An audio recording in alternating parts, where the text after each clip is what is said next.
Assalamualaikum warahmatullahi wabarakatuh.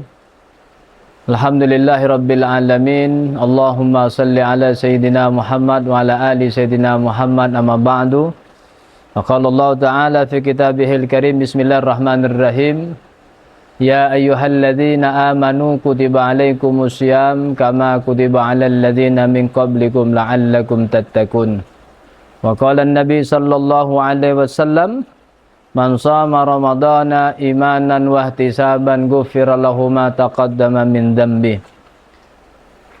Jamaah dimanapun berada yang insyaallah dimuliakan oleh Allah Subhanahu wa Ta'ala, bulan Ramadan adalah bulan yang sangat istimewa. Bulan Ramadan adalah bulan yang penuh berkah. Bulan Ramadan adalah bulan yang penuh dengan ampunan, sehingga seluruh umat manusia yang muslim menunggu dan bergembira kedatangan bulan Ramadan. Maka kita ditakdirkan oleh Allah Subhanahu wa Ta'ala bertemu dengan bulan Ramadan di tahun ini. Mari kita maksimalkan di bulan Ramadan dengan melakukan amal ibadah, yang mana ketika beramal ibadah di bulan Ramadan maka pahala dilipat gandakan oleh Allah Subhanahu wa Ta'ala. Hadirin jamaah dimanapun berada yang dirahmati oleh Allah Subhanahu wa Ta'ala, yang pertama, amal ibadah yang harus kita tingkatkan selama di bulan Ramadan adalah membaca Al-Quran. Karena Al-Quran adalah merupakan salah satu amal ibadah yang paling dekat dengan bulan Ramadan, dan bahkan Al-Quran lebih afdol dibaca ketika di bulan Ramadan, karena Al-Quran diturunkan oleh Allah Subhanahu wa Ta'ala di bulan Ramadan. Allah Subhanahu wa Ta'ala berfirman, Bismillahirrahmanirrahim, Syahrul Ramadan alladzi unzila fihil Qur'an hudal linnasi wa bayyinati minal huda wal furqan. Bulan Ramadan adalah bulan yang di dalamnya diturunkan Al-Quran, petunjuk bagi manusia, dan penjelasan-penjelasan petunjuk itu dan sebagai pembeda antara hak dan yang batil. Hadirin yang dirahmati oleh Allah Subhanahu wa Ta'ala, mari kita lewati hari demi hari, waktu demi waktu untuk membaca Al-Quran, agar hidup kita diberikan petunjuk oleh Allah, agar hidup kita diberikan cahaya oleh Allah. Maka tidak heran ketika kita membaca Al-Quran, menjadikan Al-Quran sebagai kebutuhan dalam hidup kita, cinta dengan Al-Quran, bahkan mampu menghafal Al-Quran, maka hidupnya akan diberikan kebahagiaan oleh Allah. Maka hajat dan doanya akan dikabulkan oleh Allah Subhanahu wa Ta'ala. Maka dari itu mari kita jadikan momentum Ramadan hari ini untuk membaca Al-Quran, baik dibaca ketika kita tadarusan di masjid, mushola atau surau, maupun di rumah, dan mampu kita tadabburi Al-Quran dengan cara melaksanakan, mewujudkan makna-makna dari Al-Quran. Hadirin yang dirahmati oleh Allah Subhanahu wa Ta'ala, mari kita jadikan Al-Quran sebagai pedoman hidup kita. Mari kita jadikan Al-Quran sebagai kebutuhan dalam kehidupan kita, karena insyaAllah Al-Quran akan memberikan syafaat kepada orang yang membacanya. Rasulullah SAW bersabda, Iqra'ul Quran fa innahu ya'ti yawmal qiyamati syafi'an li ashabi. Bacalah Al-Quran, kata Nabi Muhammad, dia akan datang hari kiamat syafi'an li ashabi, akan memberikan syafaat kepada orang yang membacanya.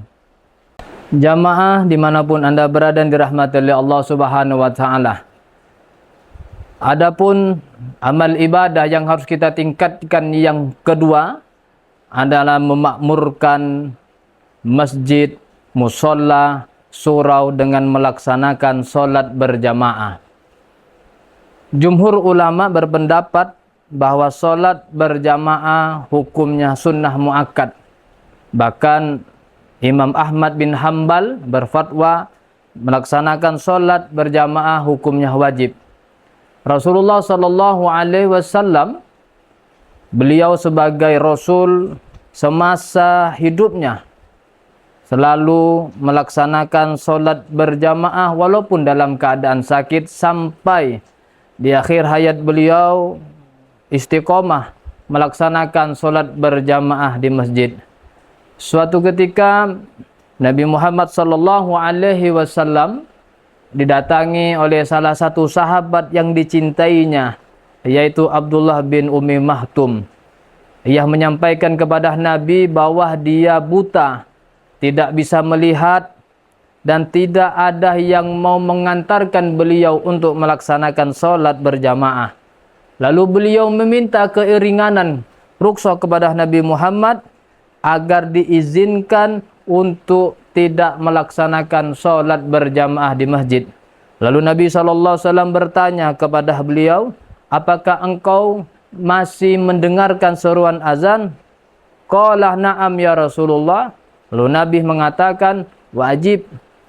Maka ketika engkau masih mendengarkan seruan azan, maka pergilah untuk melaksanakan solat berjamaah di masjid. Hadirin yang dirahmati oleh Allah Subhanahu wa taala, begitu tegasnya Nabi Muhammad agar kita diperintahkan untuk melaksanakan solat berjamaah di masjid. Bahkan sahabat Nabi yang buta pun Allah anjurkan untuk melaksanakan solat berjamaah di masjid. Apalagi di bulan Ramadan ini, mari kita penuhkan, mari kita makmurkan masjid, mushola, surau untuk bersama-sama melaksanakan solat berjamaah di masjid. Maka Nabi juga menyampaikan, la salata liman jara fil masjid illa fil jamaah. Tidak sempurna solat seseorang yang bertetangga dengan masjid kecuali berjamaah. Hadirin yang dirahmati oleh Allah Subhanahu wa taala, maka Allah Subhanahu wa taala memberikan predikat yang amat sangat luar biasa bagi orang yang gemar dan senang melaksanakan solat berjamaah di masjid. Sebagaimana Allah Subhanahu wa taala berfirman, innama ya'muru masajidallahi man amana billahi wal yaumil akhir wa aqamas salata wa ataz zakata wa lam yakhsha illallah.